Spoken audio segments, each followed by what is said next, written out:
কিয়ামতের দিন আল্লাহ তাআলা আমাদের সবাইকে সেজদা দিতে বলবেন। সেদিন অযুত লক্ষ নিযুত কোটি কোটি মানুষ, তাদের সামনে আল্লাহ বলবেন আমাকে সেজদা দিয়ে দেখাও।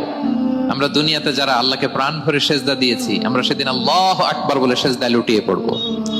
কিন্তু যারা সেজদা দেয় নাই, অথবা যারা লোক দেখানো সেজদা দিয়েছে, তারা সেজদা তো দূরের কথা, ওদের পিঠটাই বাঁকা করতে পারবে না। আল্লাহ বলেন ইয়াউমা ইউকশাফু আন সাকিন ওয়া ইউদআউনা ইলা সুজুদি ফালা ইস্তাতিউন। সেদিন আল্লাহ তাআলা তার পায়ের গোছা উন্মুক্ত করবেন। অনেকে বলে হুজুর আল্লাহরও পা আছে? আছে, আল্লাহ তাআলারও পা আছে, কিন্তু এই পাটা কেমন এটা আমরা জানি না, আমাদের পায়ের মতন না। লাইসা কামিসলিহি শাই, কোনো কিছু তার মতো নয়। তো তিনি কার মতো? উত্তর হচ্ছে তিনি তার মতো। সুবহানাল্লাহ পড়বেন না? লাইসা কামিসলিহি শাই, তার মতো কিছু নাই। তো তিনি কার মতো? তিনি তার মতো। ওয়ালাম ইয়াকুল্লাহু কুফুয়ান আহাদ, তার মতো, তার সমকক্ষ কোনো কিছু নাই, তিনি তার মতো। সেদিন আল্লাহ তাআলা তার পবিত্র পায়ের গোছা, পায়ের নলা উন্মুক্ত করবেন এবং আদেশ করবেন সেজদা দাও। আমরা সবাই আল্লাহু আকবার বলে সেজদায় লুটিয়ে পড়ব। কিন্তু যারা দুনিয়া সেজদা দেয় নাই, লোক দেখানো সেজদা দিয়েছে, ফালা ইস্তাতিউন, আল্লাহ তাআলা তাদের পিঠটা লোহার মতো, রডের মতো শক্ত করে দিবেন। সেজদা দেওয়া তো দূর কি বাত, ওরা পিঠটাই বাঁকা করতে পারবে না। আমরা দুনিয়াতে যেমনি আল্লাহ তাআলাকে সেজদা দিয়েছি, সেদিনও যেন আল্লাহ তাআলাকে এভাবে সেজদা দিতে পারে। আল্লাহ তুমি তৌফিক দাও। আল্লাহুম্মা জাআলনা মিনহুম, আওয়াজ করে পড়ুন আমিন। তাহলে সম্মানিত সুধী, আমরা যদি আল্লাহর প্রিয় হতে চাই, তার নৈকট্যপ্রাপ্ত বান্দা হতে চাই, প্রথম ফর্মুলা কি বলেন আপনারা? সাজদা। আওয়াজ করে বলুন, প্রথম ফর্মুলা কি? বেশি বেশি আল্লাহর সেজদা দিতে হবে, সেজদায় দীর্ঘক্ষণ পড়ে থাকতে হবে এবং সেজদায় দোয়াগুলো করতে হবে। মনের আকুতি মিনতি জ্বালা যন্ত্রণা এগুলো আল্লাহর কাছে উপস্থাপন করতে হবে। পারা যাবে তো ইনশাআল্লাহ? এই তো গেল কোরআনিক ফর্মুলা। কোরআন আমাদেরকে জানিয়েছে যদি আল্লাহর কাছে যেতে চাও সেজদা দাও। এবার আমরা একটু হাদিসের দিকে চোখ বুলাই যে হাদিস কি বলে। হাদিসে কুদসিতে এসেছে, আল্লাহ রাব্বুল ইজ্জা ওয়াল জালাল বলেন, ওয়া মা ইয়াজালু আবদি ইয়াতাকাররাবু ইলাইয়া বিন-নওয়াফিল, আমার বান্দা যদি আমার কাছে আসতে চায় তাহলে সে যেন বেশি বেশি নফল ইবাদত করে। নফল ইবাদতের মধ্য দিয়ে সে আমার কাছে আসতে থাকে। যত বেশি নফল ইবাদত করবে আমার কাছে আসবে। হাত্তা উহিব্বাহু, এক পর্যায়ে এমন হবে যে আমি আল্লাহ তাকে ভালোবাসতে শুরু করে দিব। তার মর্তবা এত উপরে উঠে যাবে, কুনতু সামাআহুল্লাযী ইয়াসমাউ বিহা, তখন সে কান দিয়ে যখন শুনবে তার নিজ কানে শোনে না, সে আমি আল্লাহর কানে শোনে। হাত দিয়ে কিছু ধরলে সে আল্লাহর হাতে ধরে। চোখ দিয়ে দৃষ্টি করলে সে নিজ চোখে দেখে না, সে আল্লাহর চোখে দেখে। পড়েন সুবহানাল্লাহ। তাহলে কোরআন বলল সেজদা, আর হাদিস বলল নফল ইবাদত। যে যত বেশি নফল করে সে আল্লাহর কাছে যায়, যে যত বেশি নফল ইবাদত করে সে আল্লাহর প্রিয় ভাজন হয়ে ওঠে, আল্লাহর নৈকট্যপ্রাপ্ত বান্দা হয়ে ওঠে। এবং হাদিসে এসছে,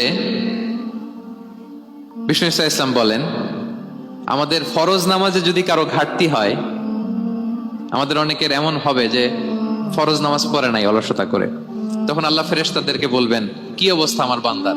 বলবে আল্লাহ অনেক ফরজ নামাজের তো ঘাটতি দেখা যাচ্ছে। তখন আল্লাহ বলবে উনদুরু হাল্লি আবদি মিন তাতাওয়ু, ফরজে যদি ঘাটতি থাকে দেখো তো আমার বান্দার কিছু নফল নামাজ আছে কিনা।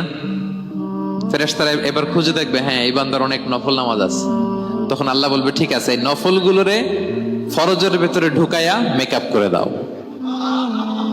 তাহলে বলেন নফল ইবাদতের দরকার আছে না নাই? কিয়ামতের দিন ফরজ নামাজে ঘাটতি থাকলে নফল নামাজগুলো সেখানে সাবস্টিটিউট করে আল্লাহ তাআলা আমাদেরকে বাঁচাবেন। এজন্য আমরা যেন নফল করি। ফরজ তো করতেই হবে, এটা তো কম্পালসারি, অব্লিগেটরি, আল্লাহর মাইট থেকে বাঁচার জন্য করতেই হবে। কিন্তু আল্লাহর প্রিয় হইতে হইলে নফল ইবাদত করতে হবে। ওটাকে বলে অপশনাল, ওটা হচ্ছে ওভারটাইম। আপনারা ভালো বুঝবেন, এটা কি বলে?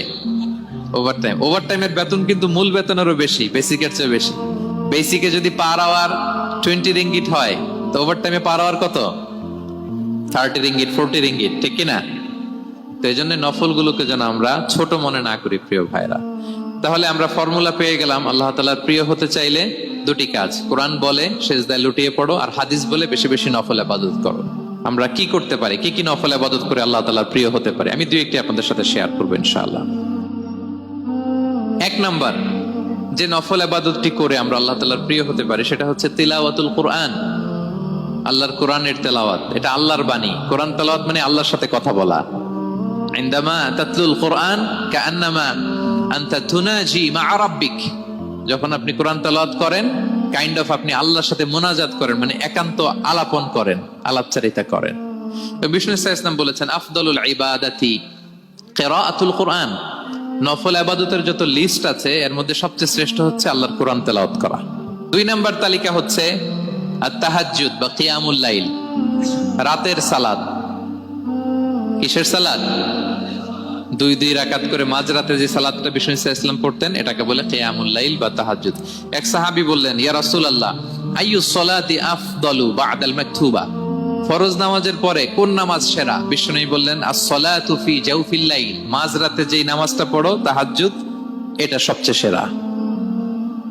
ফরজ সালাতের পরে সবচাইতে শ্রেষ্ঠ সালাত হচ্ছে তাহাজ্জুদের সালাত। আল্লাহ তাআলা বলেন ওয়ামিনাল লাইলি ফাতাহাজ্জাদ বিহি নাফিলাতাল লাকা আসা আইয়াবআসাকা রাব্বুকা মাকামান মাহমুদা। নবী হে, রাতের কিছু অংশে আপনি তাহাজ্জুদের সালাত পড়ুন, এটা আপনার জন্য অতিরিক্ত একটা ফরজ। এটা বিষ্ণু সাল্লাল্লাহু আলাইহি ওয়াসাল্লামের জন্য ফরজ ছিল, অতিরিক্ত ফরজ, নাফিলাতান লাক। এবং আসা আইয়াবআসাকা রাব্বুকা মাকামান মাহমুদা, আশা করা যায় এর কারণে আল্লাহ তাআলা আপনাকে মাকামে মাহমুদে উত্তীর্ণ করবেন।